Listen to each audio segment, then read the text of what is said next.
কয়েকদিনের টানা বৃষ্টিতে রাজধানী ঢাকাসহ দেশের বিভিন্ন অঞ্চলে জনজীবন বিপর্যস্ত। শুক্রবার সকাল থেকে শুরু হওয়া ভারী বর্ষণে রাজধানীর বিভিন্ন সড়ক ও অলিগলিতে পানি জমে যায়।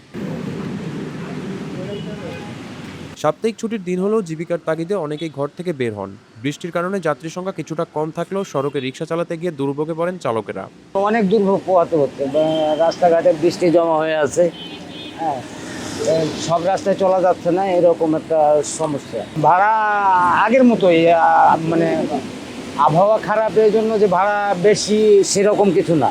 আগের মতোই ভাড়া বেশি পাচ্ছি না। ভাড়া আগে যা মানে আবহাওয়া স্বাভাবিক থাকলে যেরকম পাইতাম আজকেও ঠিক সেরকম পাচ্ছি।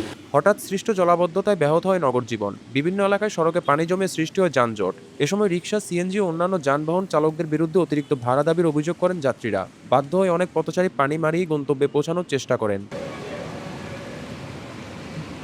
নগরবাসীর অভিযোগ, সিটি কর্পোরেশনকে বিষয়টি বারবার জানানো হলেও কার্যকর কোনো সমাধান মিলছে না। ফলে প্রতি বর্ষায় একই ভোগান্তির পুনরাবৃত্তি হচ্ছে। কোনো দুর্ভোগ তো এটা বুঝেন না, এটা বলতে হয় নাকি? এই সামান্য বৃষ্টিতে পানি আর পানি, কোনো নগরবাসীর কোনো সুবিধা তো পাচ্ছি না আমরা। বললেও কোনো কাজ হচ্ছে না। নগরবাসী হিসেবে সরকারের আর সিটি কর্পোরেশনের দ্রুত গতিতে এই জিনিসটা দেখার উচিত, নাহলে জনগণ হাঁটতে পারে না বর্ষা হইলে। এটা দেখার উচিত।